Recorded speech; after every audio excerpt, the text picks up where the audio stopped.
छोटी बहू। नमस्ते नमस्ते काका बाबू। क्या हुआ? सुबह सुबह क्या है? वो आपको इनविटेशन देने के लिए आए हैं। इनविटेशन? किस बात का इनविटेशन? कहीं शादी है क्या, या कहीं अन्नप्रशन है, या श्राद्ध है कहीं पे? कोई श्राद्ध का इनविटेशन भी होता तो भी आप इतनी ही उत्साह के साथ पहुंच जाते वहां खाना खाने। समझदार हो गया है, बहुत समझदार हो गया है। क्या भूतो, श्राद्ध तो तुम्हारे काका बाबू के मुंह से ऐसे ही गलती से निकल गया। तुम लोग बताओ ना किस लिए इनविटेशन देने आए हो? सब बताते काका बाबू, पहले मैं ताजी से बात तो करने दीजिए। ठीक है, आ जाओ, आओ आओ आओ, अंदर आओ। भाभी देखिए, मोहल्ले के बच्चे आए हैं इनविटेशन लेकर। नमस्ते ताई जी। नमस्ते नमस्ते। हो और दीदी, अब क्या होगा? देखिएगा, जरूर ये लोग ना प्राइस डिस्ट्रीब्यूशन के लिए बोलने के लिए आए। मैंने रिया को ना बार बार बोला था, गलती से भी मेरा नाम ना ले ले। आना 50,000 रुपए का इनाम जीता है इसने। इस घर के लोगों को जब पता चलेगा ना कि तूने इतने सारे रुपए जीते, तो देखना 1 मिनट में ना तुझे इस दुनिया की सबसे अच्छी बहू मान लेंगे। बस तुझे ना एक काम करना पड़ेगा। ओके दीदी। वो सारे रुपए ना उनके हाथ में थमाने पड़ेंगे। क्या दीदी, मैंने ये पैसे इतनी मेहनत से कमाए हैं और मैं उन्हें क्यों दूंगी? बिल्कुल भी नहीं। अगर देना भी है ना तो सिर्फ माँ को दूंगी, आपके देवर तक को नहीं दूंगी। चल ठीक है, अभी तो ये देखना है कि ये जो मोहल्ले के बच्चे हैं कहीं घर वालों की पूछताछ के सामने ढीले ना पड़ जाए, कहीं सारा सच ना उगल दे। सही कह रही है। काम करते हैं, टिक कर आते हैं। हाँ चलिए चलिए। क्यों रे बच्चों, क्या हुआ? तुम लोगों का वो खाने का मेला तो खत्म हो गया और हम लोग भी उस मेले में घूम आए थे। कहीं ऐसा तो नहीं कि जो लोग मेला देखने गए उन्हें भी तुम लोग पुरस्कार बांट रहे हो? ताई जी, आप कैसी बात कर रही है? अगर मेला देखने आए सबको पुरस्कार देने लग गए तो फिर तो सबको ही देना पड़ जाएगा। लेकिन हाँ, जिन्होंने खाना बनाया है उनको तो जरूर मिलेगा। इसीलिए तो हम सब आपको इनविटेशन देने आए हैं। आज शाम को प्राइज डिस्ट्रीब्यूशन है, आप सब जरूर आएंगे ना? हमारे यहाँ से कोई नहीं जाएगा वहाँ। बगल में ही तो है पोल्टूदा। अब थोड़ी देर आकर वहाँ खड़े हो जाएंगे तो इसमें क्या परेशानी है? आप सब फूड फेस्टिवल में आए थे, हम लोगों को बहुत अच्छा लगा, इसीलिए आपको पर्सनली इनविटेशन देने आए हैं। आप गुस्सा मत कीजिए, आप भी आइएगा, आपको वहाँ बहुत अच्छा लगेगा। और क्या करेंगे हम वहाँ आकर?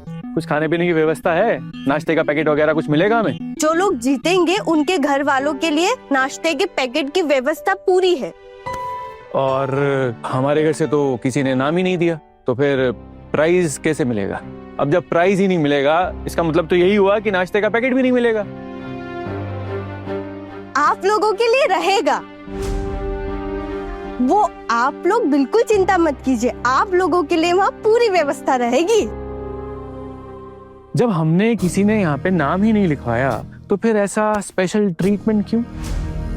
वो ताई जी गई थी ना उस दिन मेला देखने, पीशी मोनी गई थी, काकी माँ गई थी, इसीलिए तो आप सबके लिए नाश्ता रखना ही पड़ेगा। और भाभिया भी तो आई थी साथ में। आप लोग मुश्किल वक्त में हमारे लिए कितना कुछ करते हैं, आपके लिए थोड़ा बहुत करना तो फर्ज है हमारा। ये तुम तारीफ कर रही हो या ताना मार रही हो? अरे माना कि हम तुम्हारे कभी क्लब में किसी फंक्शन में कोई चंदा नहीं देते और आगे भी नहीं देंगे, लेकिन तुम ऐसे सुना किसको रही हो? हाँ, ऐसा है कि हमारे घर में ना फिजूल खर्ची नहीं होती है और ना ही हमारे घर का ऐसा कोई नियम है। अरे पोल्टूदा, हाँ आपको चंदा देने के लिए कहीं बोले है क्या? हम तो बस आपसे इतना चाहते हैं कि बस टाइम पर वहाँ पहुँच जाए। अच्छा, और जो लोग घर से नहीं जा पाएंगे तो उनके लिए क्या नाश्ते का पैकेट भिजवाओगे तुम? नहीं, शायद वो नहीं हो पाएगा। जो लोग जाएंगे पैकेट तो सिर्फ उन्हीं को मिलेगा। दादी दादी, हम भी चलेंगे। हमें भी साथ लेकर चलो ना। बस यही रह गया था, हम भी जाएंगे, हम भी जाएंगे। कहीं कोई जाने का नाम सुना कि खड़े हो गए। हद ही हो गई, जाओ जाके पढ़ाई लिखाई करो। ये क्या तरीका है बच्चों से बात करने का? हाँ, उन्हें क्यों धमका रहा है? अरे बच्चे नहीं जाएंगे तो कौन जाएगा? और सिर्फ बच्चे ही क्यों, हम भी जाएंगे। मैं ले चलूंगी।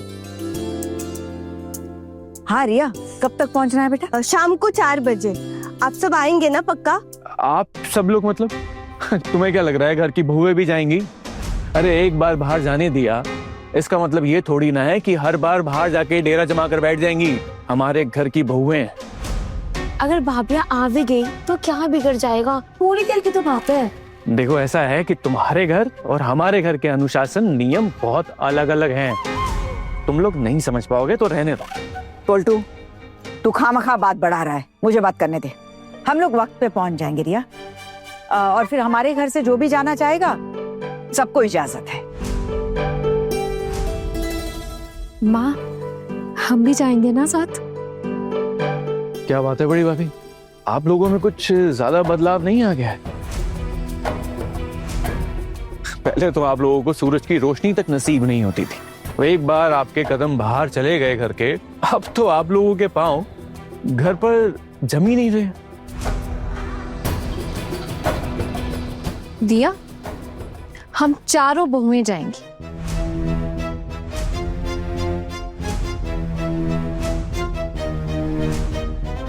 तुम कौन होती हो इन चारों बहुओं का फैसला लेने वाली?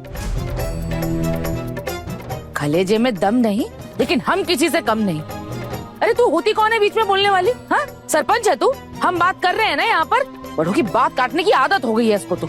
चाची जी, ये भी तो आप लोगों से ही सीखा है मैंने।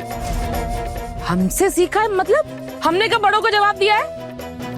आना, चुप कर जाना, मत बोल। अब तुम्हारा जाना कैंसिल ही हो जाएगा।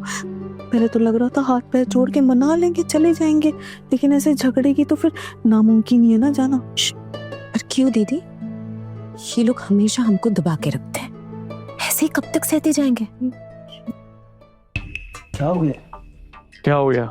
अरे तुझे कुछ बता भी दूंगा तो क्या ही फायदा है, सर पे चढ़ा रखा है ना तूने। आखिरकार तू ठहरा दानवीर करण इस घर का। आदत है ना तेरी सबको सर पे चढ़ा के रखने की। पलटू दादा, आप ये क्या बोल रहे हैं? अब किसको सर पर चढ़ा लिया मैंने? अच्छा ताई जी, हम लोग चलते हैं, आप लोगों के घर फिर झगड़ा शुरू हो गया है। बस आप एक बार बता दीजिए कि आप आएंगे या नहीं। क्या है ना, उस हिसाब से नाश्ते के पैकेट्स रखवाना है, तो आप प्लीज एक बार बता दीजिए कि कितने लोग आएंगे। दिया, रुकना जरा। अब जब तुम लोगों के सामने ये बात उठी गई है तो इस बात को खत्म करना भी तो जरूरी है ना। चाची जी, हम लोग कभी भी यूं बड़ों के मुंह पे जवाब नहीं देते थे, लेकिन जब इस घर के बड़े ही अपने बड़ों के सामने मुंह पर जवाब देते हैं, उनसे ही तो हमें भी हिम्मत मिलती है ना। अरे छोटी बहू, कौन किसके मुंह पर जवाब दे रहा है? क्यों माँ, आपने देखा नहीं पोल्टू दादा ने किस तरह से टेढ़ा जवाब दिया बोर दीदी को। बोर दीदी तो इनसे बड़ी है ना उम्र में, और उन्होंने तो सिर्फ इतना ही कहा ना कि वो फंक्शन देखने जाना चाहती हैं। इसमें क्या गलत कह दिया उन्होंने? और आपने सुना पोल्टू दादा ने क्या कहा उनसे, कि पैर घर पर जम नहीं रहे।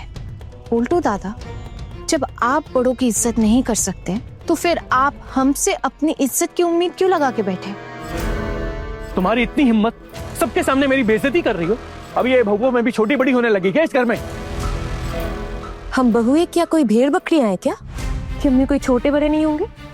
और वैसे भी पोल्टू दा, आपको शायद पता नहीं होगा, पर भेड़ बकरियों को भी ना छोटे बड़े के हिसाब से ही रखा जाता है। तो हम उनसे भी गैर गुजरे हैं क्या? पूरे दिन घर का सारा काम करते हैं, इतना सब कुछ संभालते हैं, उसके बाद भी ये सब कुछ सुनने को मिलता है हमें। देख रही है बड़ी मम्मी, देख रही है कैसे बगावत शुरू करवा दी है इसने, कैसे कैसे उछल रही है सबके सब, सिर्फ एक लड़की की वजह से। बड़ी मम्मी, वो कहते हैं ना, टोकरी में एक सड़ा हुआ आम सारे आमों को खराब कर देता है। हमारे घर में सेम टू सेम चल रहा है इस वक्त। पर ये भी तो सच है ना पोल्टू दादा, अगर उस टोकरी में एक अच्छा आम हो तो बाकी सड़े हुए आम की बदबू नहीं निकलती। ऐसी भी तो सोच रखी जा सकती है ना। बड़े घर की छोटी बहू, रात 9 बजे दंगल टीवी पर।